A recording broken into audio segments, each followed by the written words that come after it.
Channel को subscribe कीजिए और बेल आइकन को हिट कीजिए, साथ ही में ऑल बटन को प्रेस कीजिए वीडियोस की नोटिफिकेशन सबसे पहले पाने के लिए।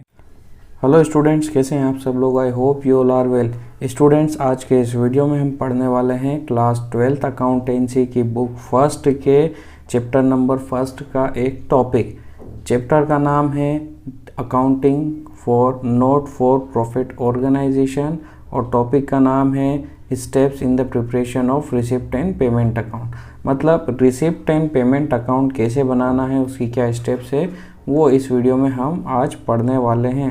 स्टूडेंट्स, आपको हम बता दें कि यहाँ पर इन स्टेप्स के लिए हम एक एग्जाम्पल को रेफरेंस करके चल रहे हैं। यहाँ पर आपको एक कैश बुक की समरी दिखाई दे रही होगी।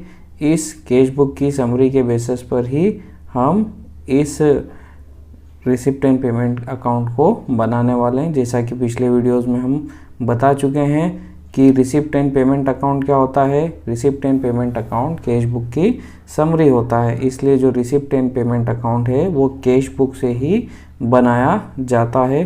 तो यहाँ पर ये अकाउंट हम बनाएंगे कैश बुक की हेल्प से। यहाँ पर एक एग्जाम्पल का रेफरेंस हम लेंगे। तो सबसे पहली स्टेप देख लेते हैं। सबसे पहली स्टेप क्या है? Take the opening balance and cash in hand and cash at bank and enter them on the debit side. मतलब आपको क्या लेना है? ओपनिंग बैलेंसेस लेना है और उसको कहाँ पर लिखना है? डेबिट साइड में। कब लिखोगे? जब आपके पास कैश इन हैंड या कैश एट बैंक होगा तब उसे लिखोगे। अदरवाइज आपके पास अगर कैश इन हैंड और कैश एट बैंक नहीं है तो आप बैंक ओवरड्राफ्ट लिखोगे क्रेडिट साइड में। तो यहाँ पर हम देख लेते हैं कि हमारे पास क्या है इस एग्जाम्पल में। इस एग्जाम्पल में हमारे पास कैश इन हैंड और कैश एट बैंक दिया हुआ है और इसे हमने लिखा हुआ है कहाँ पर? इसे हमने लिखा हुआ है रिसिप्ट एंड पेमेंट अकाउंट की डेबिट साइड में। यहाँ पर आप देख सकते हैं, यहाँ पर इन बैलेंसेस को हमने डेबिट साइड में लिख दिया है। चलिए अब अगला पॉइंट पढ़ते हैं। तो सबसे पहले आपको ओपनिंग बैलेंस लिखना है कहाँ पर? डेबिट साइड में, अगर कैश इन हैंड और कैश एट बैंक हो तो।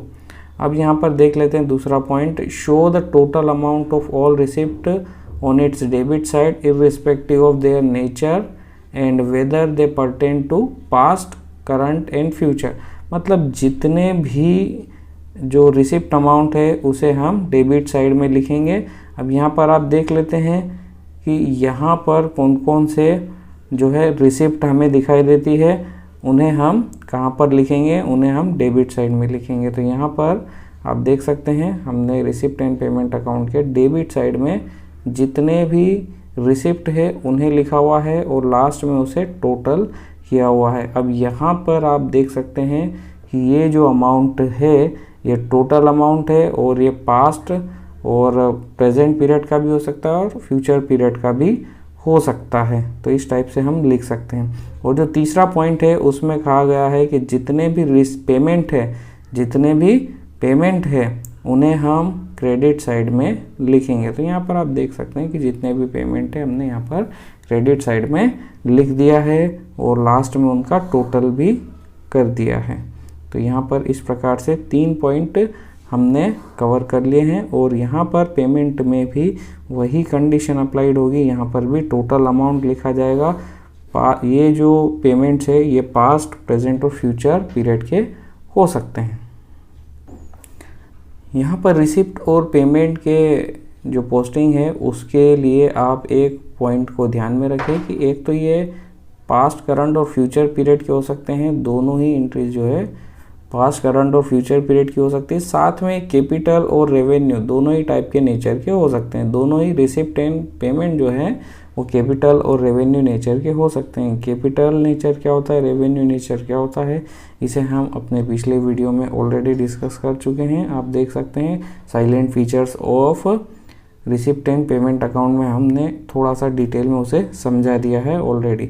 तो यहाँ पर हम अब अगले पॉइंट की तरफ बढ़ते हैं। अगला पॉइंट हम देख लेते हैं। अगला पॉइंट क्या बोलता है कि none of the receivable income and payable expenses is to be entered in this account as they do not involve inflow और आउटफ्लो ऑफ कैश। मतलब यहाँ पर किसी भी टाइप की रिसीवेबल इनकम और पेएबल एक्सपेंसेस को नहीं लिया जाएगा। रिसीवेबल इनकम क्या होता है?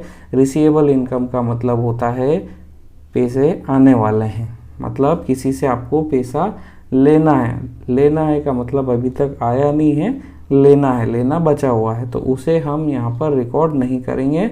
और पेएबल एक्सपेंसेस क्या है? मतलब किसी को पैसा देना है, अभी तक दिया नहीं है लेकिन देना है, तो उसे भी हम यहाँ पर इंटर नहीं करेंगे रिसिप्ट एंड पेमेंट अकाउंट में। क्यों नहीं करेंगे? क्योंकि यहाँ पर किसी भी टाइप का कैश इनफ्लो और आउटफ्लो हमें दिखाई नहीं दे रहा है, क्योंकि अभी कैश इनफ्लो और आउटफ्लो हुआ नहीं है। तो इस टाइप से हम यहाँ पर न रिसीवेबल और न पेएबल, हम दोनों ही चीज़ को यहाँ पर कंसीडर नहीं करेंगे, दोनों ही चीज़ को रिसिप्ट एंड पेमेंट अकाउंट में इंटर नहीं करेंगे।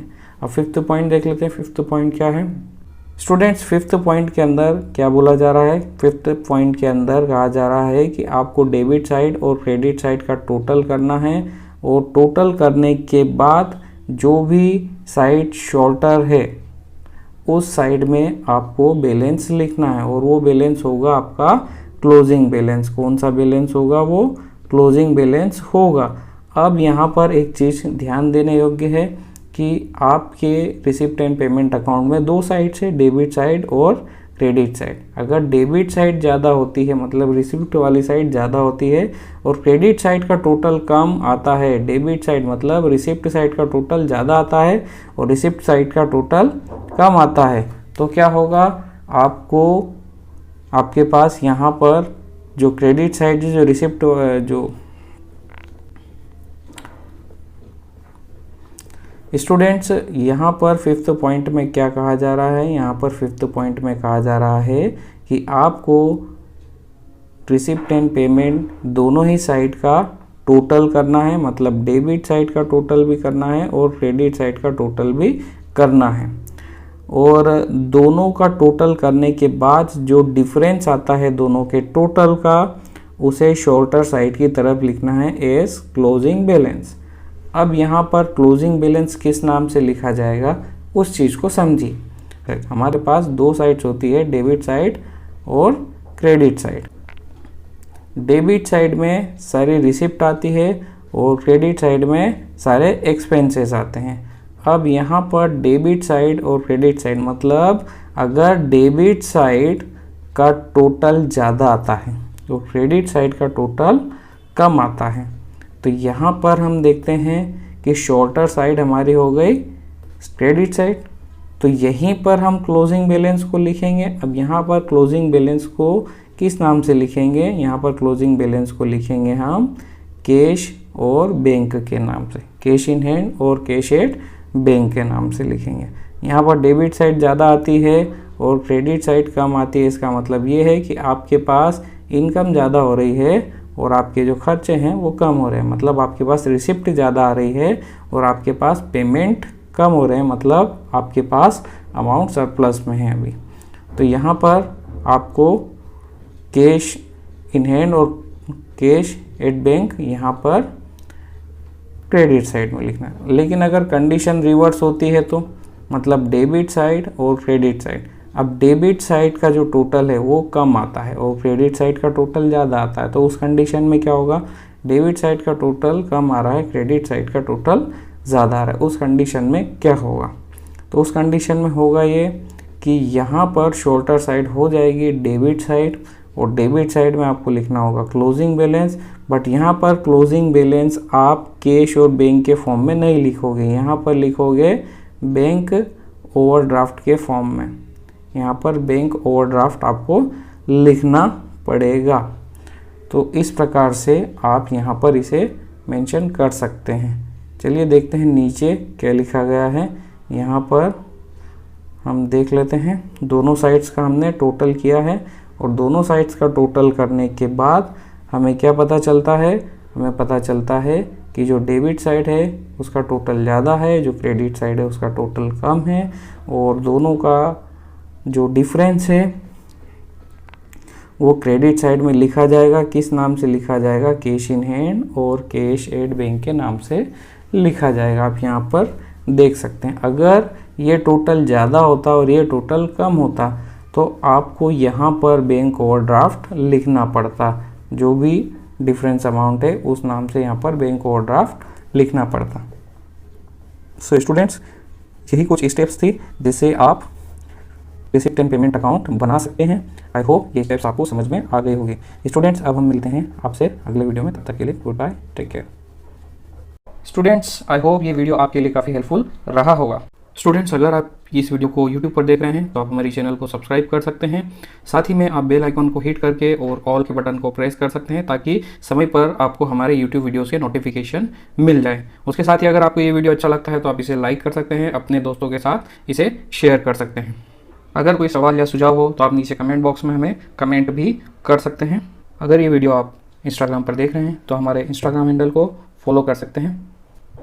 अगर ये वीडियो आप फेसबुक पर देख रहे हैं तो आप हमारे फेसबुक पेज को लाइक कर सकते हैं।